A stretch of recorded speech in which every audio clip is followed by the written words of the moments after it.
So family ऐसे बहुत सारे लोग होते हैं जिनके इस साइड से बाल जा रहे होते हैं, उनको यहाँ पे बहुत ज़्यादा बॉल्डनेस होते हैं, मतलब गंजापन होता है, उनके यहाँ से बाल उड़ रहे होते हैं, हेयर लॉस की प्रॉब्लम होती है। और मोस्टली फीमेल से ज़्यादा ये मेल्स में इशू होता है, मतलब उनके यहाँ पे उनको बहुत ज़्यादा गंजापन होने लगता है। और एक ऐसा हेयर इशू है जो कोई भी होम रेमेडीज या कोई भी दवाई से ठीक नहीं होने वाला। हाँ, कुछ ऐसे मेडिसिन, ऐसे सर्जरीज, ट्रांसप्लांट ट्रीटमेंट ऐसे होते हैं जिससे आपकी ये प्रोसेस स्लो डाउन हो सकता है, मतलब धीरे हो सकता है, लेकिन ये चीज़ परमानेंट ठीक नहीं होती है। और ये ट्रीटमेंट, सर्जरीज, इन ट्रांसप्लांट की वजह से आपके वहाँ पे जो भी निडल्स पिन वाली जो आपने देखी होगी ना, हेयर ट्रांसप्लांट से कहते हैं, उसमें जो आपकी सुई लगा के और कुछ सर्जरी करके उससे आपके जो फॉलिकल्स होते हैं उनमें तो जान लाई जाती है, जिससे वहाँ पे हेयर की ग्रोथ हो सके। ये बहुत सारे रीजंस की वजह से होते हैं, चाहे वो एजिंग ले लो, मतलब जब आपकी जैसे जैसे एज बढ़ती रहती है, अर्ली 30s अर्ली 30s में, मतलब जब आप 30 वाली लाइन में पहुँच जाते हो तब आपकी ये चीज़ें होने शुरू करती है। प्यूबर्टी जिसे हम कहते हैं, जब 30s में 40s में आप आने लगते हो तो आपको ये और प्रॉब्लम होने लग जाती है। और जैसे कि मैं आपको शुरू में बताई ही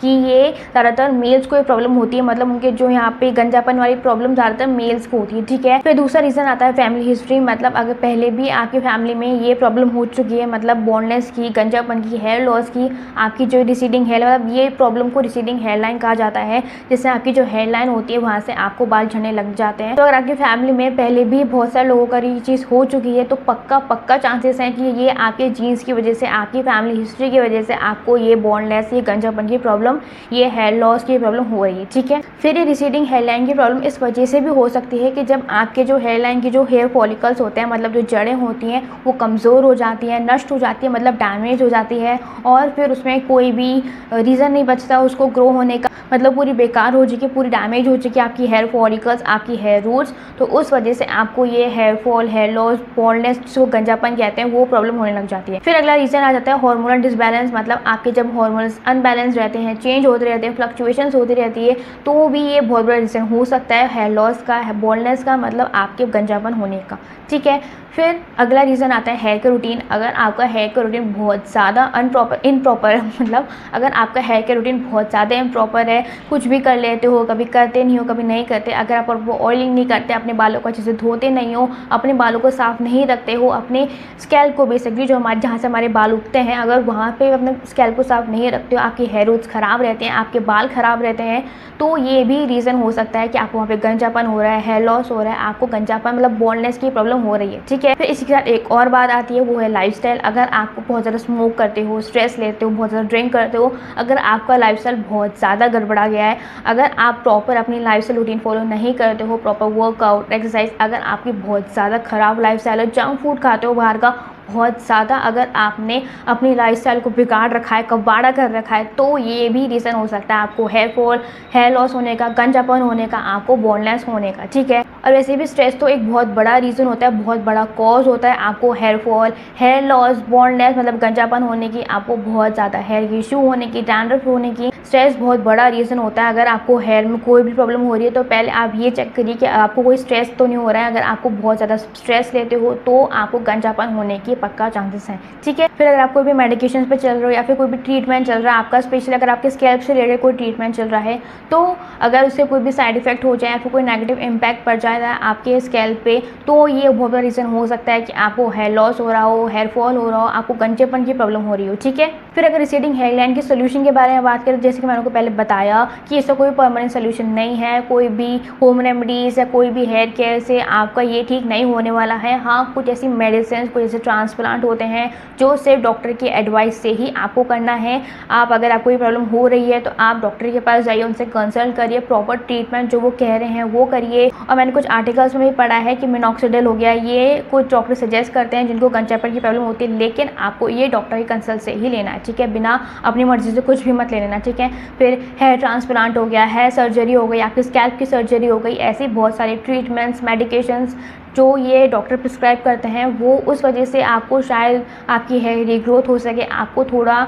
ये जो गंजापन की प्रॉब्लम है या फिर रिसीडिंग हेयर लाइन की जो प्रॉब्लम है, ये हेयर लॉस की प्रॉब्लम से आपको थोड़ा बहुत निजात मिल सके, ठीक है। फिर अब सोल्यूशन तो ठीक है नहीं है, लेकिन ऐसी बहुत सारी चीज़ें हैं जो आप मैनेज कर सकते हैं, जो आप प्रिवेंशन, जैसे होता है ना prevention is better than cure, तो कुछ ऐसी चीज़ें हैं जिससे आप इसको मैनेज कर सकते हो, प्रिवेंट कर सकते हो। जैसे कि आपको अपना हेयर केयर रूटीन अच्छा रखना है, आपको अपने बालों में प्रॉपर ऑयलिंग करनी है। जो ये फालतू लोग बोलते बोलते हैं ना कि आपको ऑयलिंग नहीं करनी, आपके बाल ख़राब हो जाते हैं वगैरह वगैरह, वो सब बेकार की चीज़ें। हमारी दादी नानी, हमारे जो पहले के जो भी मतलब अर्ली पीरियड के जो भी पहले के लोग थे वो ऑयलिंग करते थे अपने बालों में, और उनके बाल देखना क्या बढ़िया होते हैं। तो ऑयलिंग करनी ही है आपको, हफ्ते में कम से कम 2 बार आपको ऑयलिंग करनी है, ठीक है। आपको सुबह ऑयलिंग कर लो, ठीक है, 1 घंटा या आधे घंटा पहले या 2 घंटे पहले, ठीक है, मैक्सिमम 2 घंटे पहले आपको करनी है, ठीक है। और जिनको डैंड्रफ का इशू है वो सिर्फ आधे घंटे पहले ही करना, ठीक है। तो आप ऑयलिंग कर सकते हो हफ्ते में 2 बार, और उसके बाद आपको शैम्पू कर लेना है, ठीक है। फिर वही बात, आपको अपने बालों को अच्छे से शैम्पू से क्लीन करना है, कोई भी उसका रेसिड्यू नहीं रहना चाहिए। और साथ ही साथ शैम्पू आप ऐसा चुनो जो आपके बालों को अच्छे से क्लीन करे।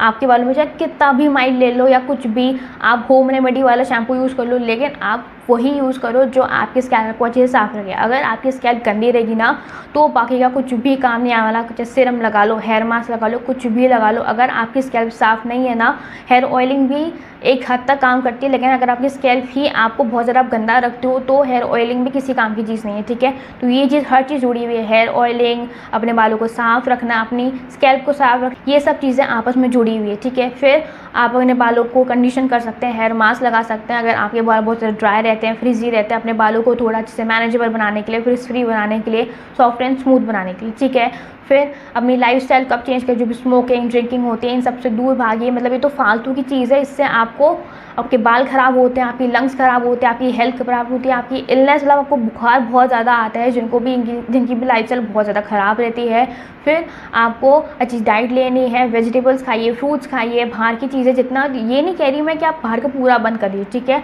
कभी कभी मन करता है ओके, लेकिन इसको अपने रूटीन में मत लाइए। फिर आप योगा करिए, योगा से आपकी जो भी हेल्थ है, जो इंटरनल बॉडी होती है वो क्लीन होती है, आपका खून साफ होता है, आपका जो ब्लड सर्कुलेशन है वो इम्प्रूव होता है, आपकी ओवरऑल हेल्थ इंप्रूव होती है, ठीक है। फिर वर्कआउट करिए, जितना ज़्यादा आप वर्कआउट करेंगे उससे क्या होता है, आपकी बॉडी डिटॉक्स होती है, फ्लश आउट होती है, जो भी गंदगी होती है, जो भी रेसिड्यू होता है वो आपकी बॉडी से बाहर निकलता है, चाहे वो पसीने के रूप में भी आपकी बॉडी अच्छे से डिटॉक्स होती है। तो वर्कआउट भी अच्छे से करिए। फिर आपको स्ट्रेस बिल्कुल भी नहीं लेना, अपने माइंड को स्ट्रेस फ्री करिए, रिलैक्स रखिए। अगर आप स्ट्रेस लेते हो ना तो, और अगर आपको हेयर फॉल हो रहा है तो ये दोनों चीज़ पक्का रिलेट करती है। अगर आपको हेयर फॉल हो रहा है तो स्ट्रेस पक्का ही हो रहा होगा, और अगर आपको स्ट्रेस हो रहा है तो पक्का आपको हेयर फॉल की प्रॉब्लम होगी, ठीक है। फिर आपको ब्रशिंग पे, मतलब कंघी करने पे भी ध्यान देना है। गीले बाल हमको बिल्कुल भी कंघी नहीं करनी है, उससे बहुत ज़्यादा हेयर फॉल होता है। आपको बहुत ज़्यादा एकदम जल्दी में कंघी नहीं करनी है, आपको धीरे धीरे अपने बालों को सुलझाना है, और छोटे छोटे पार्ट में सुलझाइए, नीचे से ऊपर की तरफ ले जाइए। मतलब पहले नीचे से धीरे धीरे अपने बालों को सेक्शन बाय सेक्शन अपने बालों को सुलझाइए, और फिर धीरे धीरे करके अपने स्कैल्प पे कोम को ले जाइए, ठीक है,